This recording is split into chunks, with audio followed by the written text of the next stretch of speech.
It's time for another edition of Music Matters. How you doing? I'm MonkeyBoy. And I'm Ziggy. And this week we are going to be talking about two of my favorite bands from the 80s. Yes, and two of mine, which is why we decided to do the double deep dive. Yeah, because, we probably spend about 15, 20 minutes on each one. Yeah. It's not a long history. I think we also, at least I'd like to touch on like a couple of my favorite songs from each of them. Sure. We could talk about albums. White Lion and Danger Danger. Yeah, they are two of the bands that definitely took the grunge hit hard. Yeah. They went from being hugely popular to completely gone. Yeah. And it didn't take long.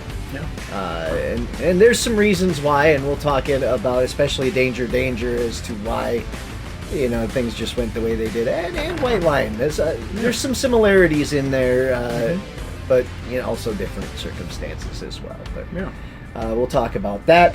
But first, we're going to talk a little bit rock news, or music news, I should say. What's going on in the music there's world. not a whole lot out there. Right. Glastonbury, in our last episode, we talked about concerts. Yes, we did. And big festivals. Yes. And Glastonbury is a legendary, long-running festival over there in the UK. Queen will not play Glastonbury. Okay. Brian May has said, no, it's not happening. He doesn't like the politics of the people that run it. We don't talk about politics on here, so we won't get into it. Yeah, okay. But it has to do with the politics of, it's over animals. I didn't even know Queen were, thinking about doing any dates this year, so that's interesting. It's my understanding that they're possibly going to record an album with Adam. With Adam? Yeah. That'd be all right. I think it'd be cool. It's time. If they're going to do it, they better do it. They're not getting any younger. Yeah. So, yeah, might as well. And Adam's a great singer. So I don't see why not. Get it done. Yeah. I've got a couple of tour news, speaking of things that, came about after last weekend's show. Foghat and Nazareth are teaming up for a co-headlining tour. Those are bands, of course, that don't have all of their living members. No, I mean, yeah. It's just age has taken them away. Yes. But both of them get great reviews for their shows. Yeah, I look forward to... Actually, I've seen Foghat. They put on a good show. I have never seen Nazareth. They would be one I'd be interested to see. Another tour that we didn't have info on is happening with Hollywood Vampires. And if you're not familiar with who Hollywood Vampires are, their lineup is very famous, including an actor. Yeah, Johnny Depp. Yeah, Alice Cooper and Joe Perry are the Hollywood Vampires. And they over the years have had different musicians out with them, but it's my understanding that these are they do cover songs of bands that are from people that Alice used to hang out with. Like John Lennon. Yeah. Yep. Jimi Hendrix and stuff. The all the dead partiers. Yeah. These are their songs, and they go out and they do great versions of them. I can't remember who originally sang it, but I know they did All the People That Died. Yeah. Or These Are People That Died. I can't remember what the title is, but it was a great 80s track. And yeah, they did a really good version of it, a live version. So I would love to see them live. Yeah, I wouldn't mind seeing it at all. I mean, you can see all kinds of clips and whatnot on YouTube. Yeah. And really that's what I like to do before I go see someone. Yeah, go check out their show. Just check out a song from their show. See what they're it's always good, into. if you want to go see Frankie Valli, you might want to see what's up there on YouTube. Right, yeah, he's singing to a tape, and maybe you shouldn't go see Frankie Valli. Right. Or, see if maybe they got a good show worth seeing, or if it's, it could pass. Right. Right. Yeah, definitely. Any other rock news or music news on your end? No, I don't see much out there. Yeah, I don't either. Yeah. So let's get into it. Which one do you want to do first? Well, let's do the better band, okay? White Lion. All right. Are they the better band between the two? I honestly get... They are a tie on my end. Okay. I like love both them of them both. equally. Yeah, equally. Okay, well, they're a glam band. Yep. Mike Tramp is Danish. Formed the band in '83 with American guitarist Vito Bratta. They were active in the '80s and early '90s. They released their debut album, Fight to Survive, in '85. The band achieved success with their number 8 hit, Wait, which is a great song. Yes. And their number 3 hit, When the Children Cry, another great song. Another great tune. From their second album, the double platinum selling Pride. The band continued their success with their third album, Big Game, which achieved gold status, and their fourth album, Main Attraction, which included a supporting tour. They disbanded in '91. And not long afterwards, their compilation album, The Best White Lion, was released. So, that's just the overview of White Lion. But, they got hit by that '90s grunge period. I mean, they did. They were on, they were on fire. Absolutely. They were on fire. Pride comes out. Wait was all over Huge. MTV and the radio. Radio was very radio friendly. Yeah, it was very radio friendly. And they were out there. I remember they went out with Aerosmith, Stryper. Yep. They were out with Kiss. Yeah. They had a lot of big tours with big artists they were on the bill with. They opened in '88 for AC/DC. Yeah. I mean, they are one of those bands that was just on the precipice of being that legendary band status, like the Motley Crue and Poison. They were right there, and then the grunge thing started to come. And I mean, for White Lion, this is a story of a band who was not exactly what you would think of when you think of a band. When you think of a band, you think of 4 friends that started this musical journey together. In the case of White Lion, they were not friends. They did not hang out.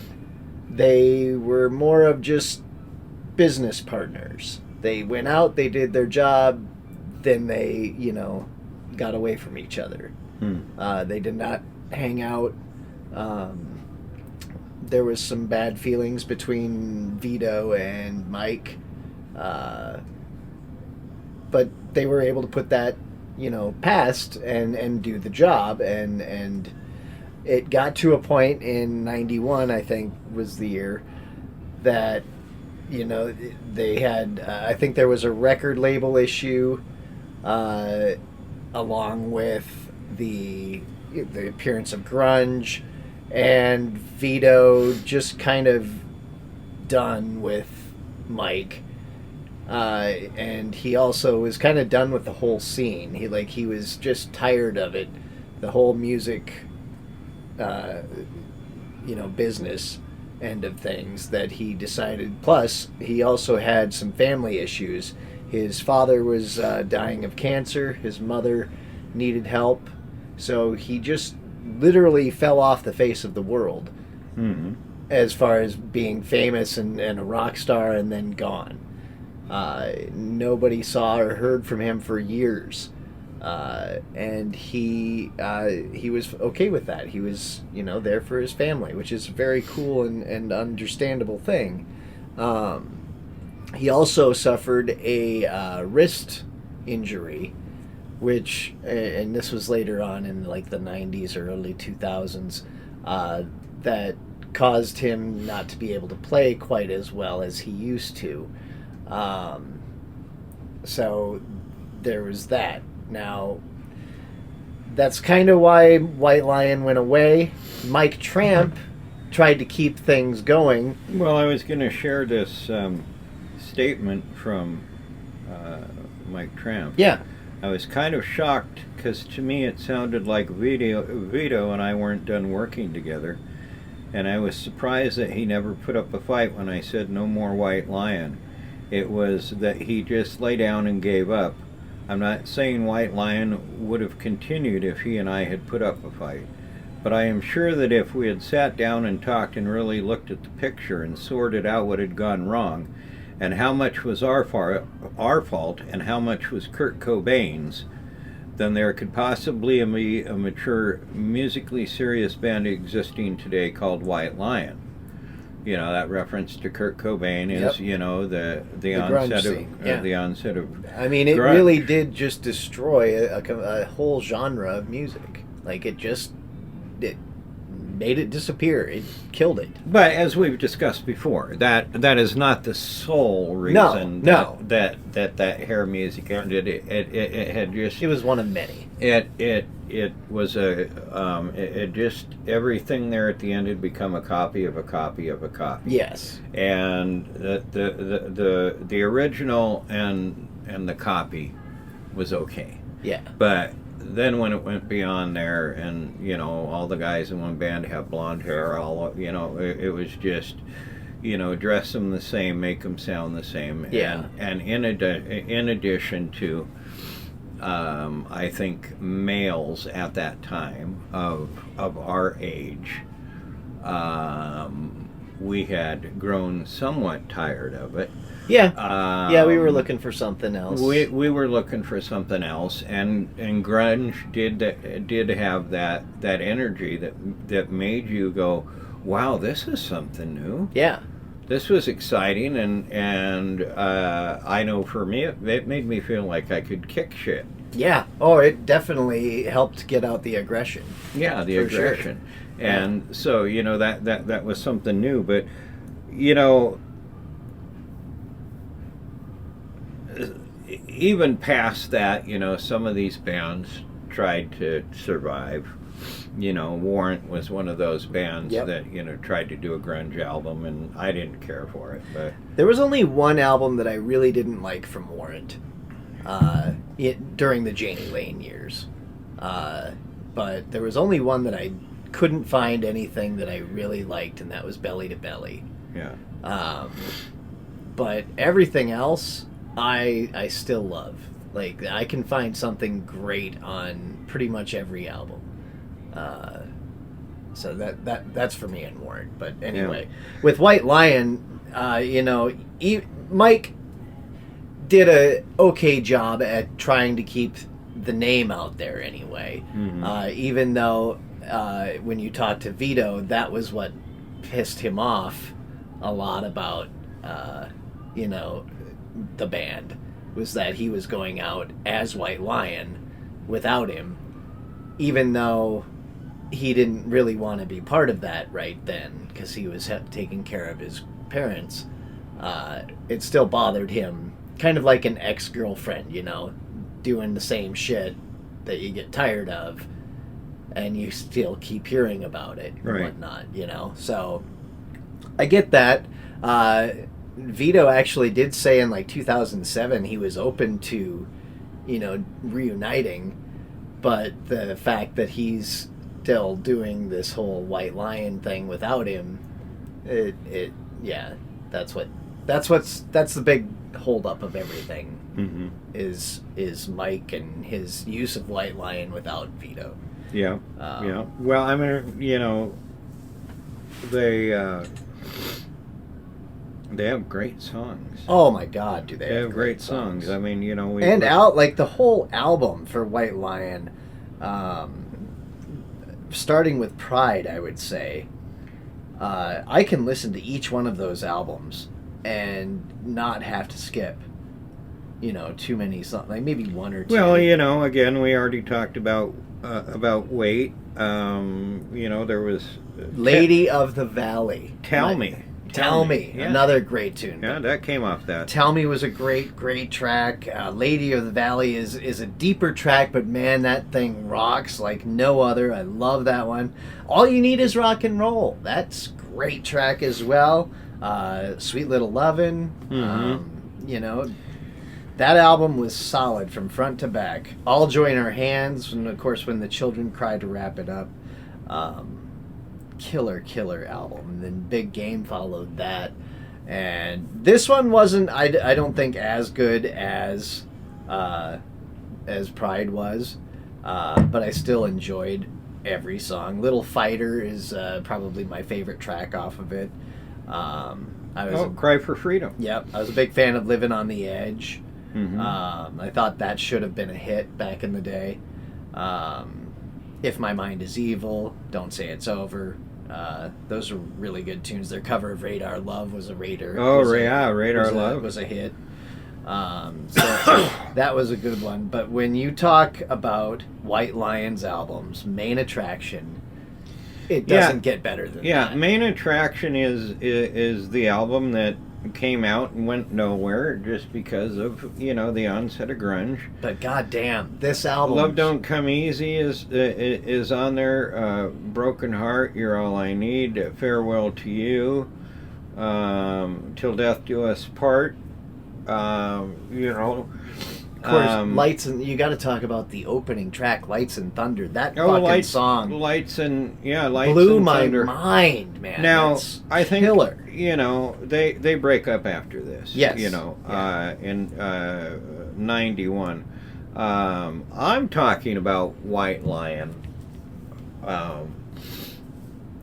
because I think it's very important to separate what people think of that music from back then from what's really important about the White Lion albums, which is Vito Bratta. Yes. If you have that ability, like I do, to separate what you're hearing, and you just listen to Vito Bratta on those 4 albums, just listen to his guitar playing. Incredible playing. And he's playing lead and rhythm at the same time. He's a very well-known guitarist. He's a respected guitarist. Completely underrated as well. But completely underrated. Great, just great guitar playing on all those records. And you know, you already discussed, you know, Mike Trimp's. He is out there singing the songs. He's going on tour this coming year.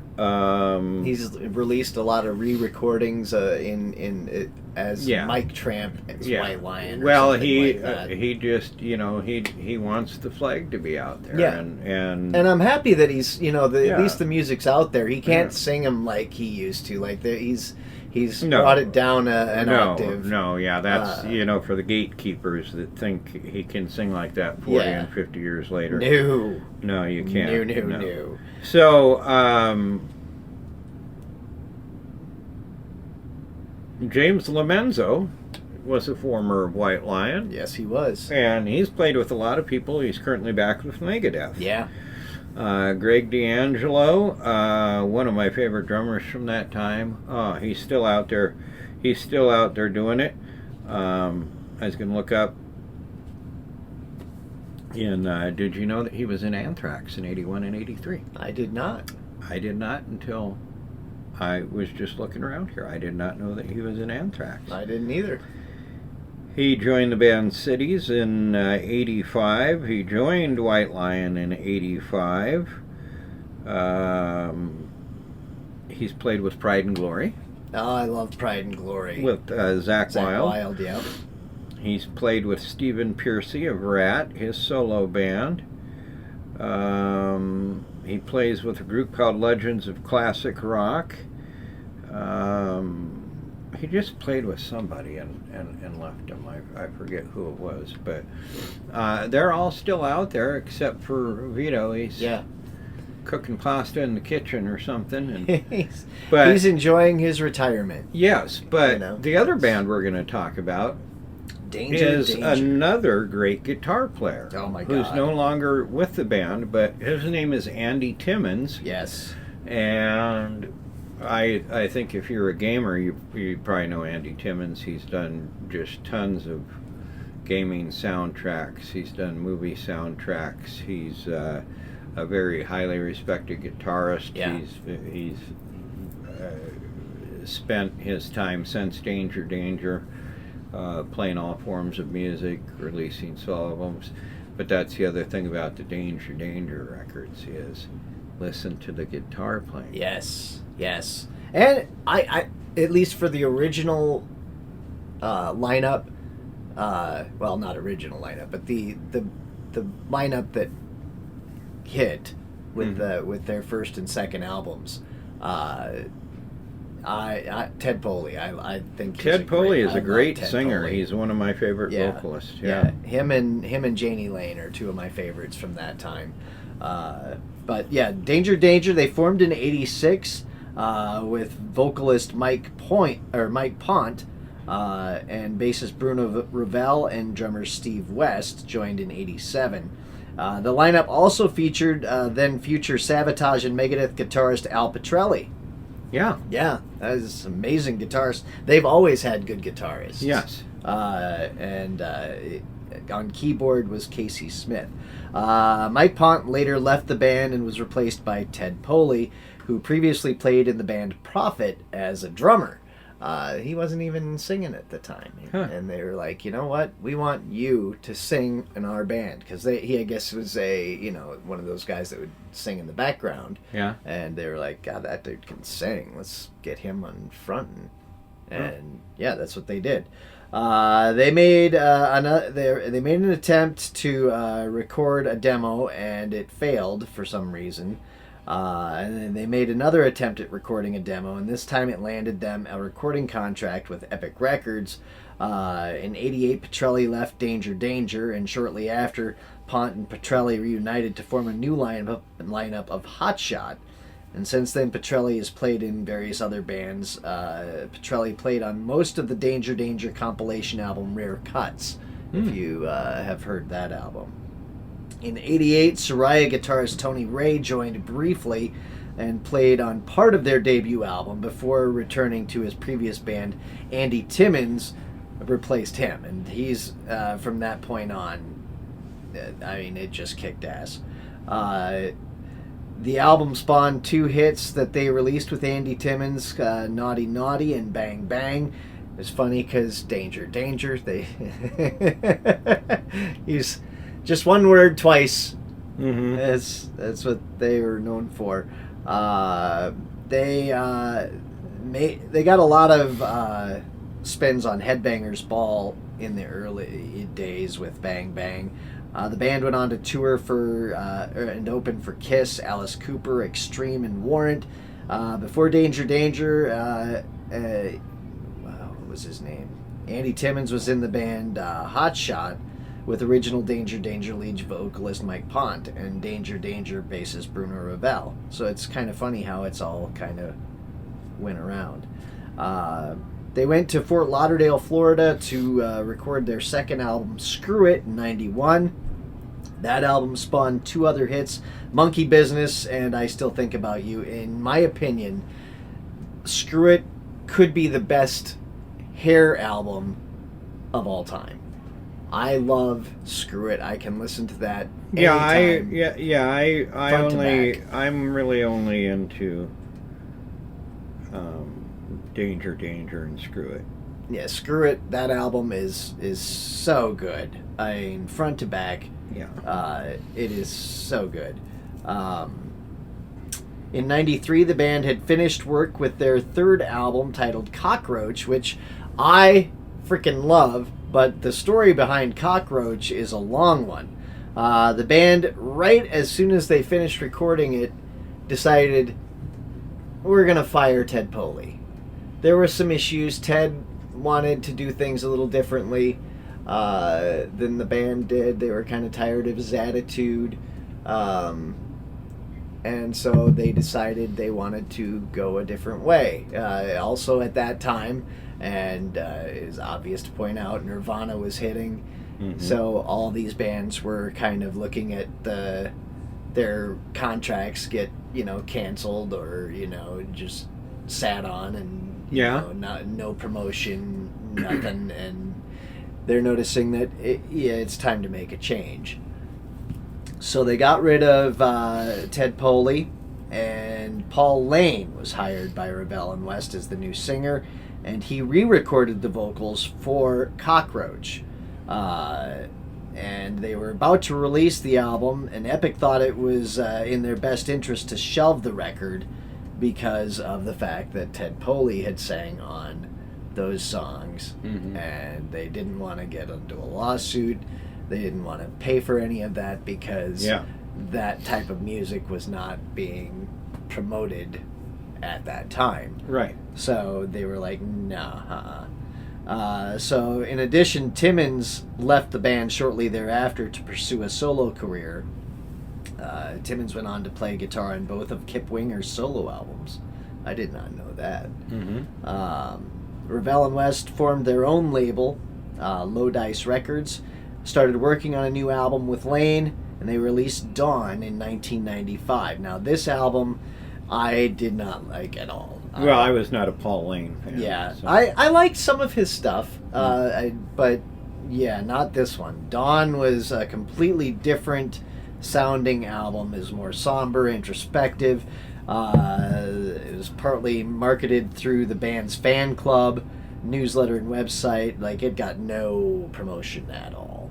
The band recruited bassist Scott Brown, who had previously played with Paul Lane as a solo artist, and they went back on tour. The band came back to the studio in '97 with For the Hard Way. Now, this one I liked with Paul Lane. Andy Timmons returns, and Casey Smith contributed to the album as well, and the band went back on tour. In 2000, they released The Return of the Great Gildersleeves. This is probably their best with Paul Lane. But I did like For the Hard Way too. I thought For the Hard Way was a really good return to their original sound. You know, it was more happy poppy rock, whereas that Dawn album was just depressing. This was kind of more back in the tradition of Screw It. It had more of that type of sound. Then in 2001, the band made a unique move after talks with Epic, released Cockroach, which was supposed to be their third album, but they couldn't release it for legal issues. The album featured 2 discs with 2 versions of the album, one with Lane on vocals and the other with Ted Poley. I prefer the Ted Poley album, but it is good, both of them, I thought. In 2002, the song Naughty Naughty Christmas was featured in the Tim Allen movie The Santa Claus 2. They followed Cockroach with Rare Cuts in 2003 with a collection of unreleased and rare tracks, including early demos. It included Al Pitrelli. In 2005, Poley returned. However, the band released a live and nude album, which was recorded in 2003 and featured Lane on vocals. In 2008, rock and roll comic CC Banana recorded a song called Ted Poley and released in the album Kiss My Anka. The song is a parody of the Kiss song Unholy, inspired by the story of Poley's first encounter with Kiss lead singer Paul Stanley. You'll have to check that out. Yeah.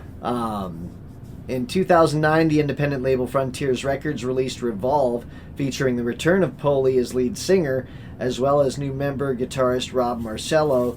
The album coincided with the 20th anniversary of their debut release for Imagine Records.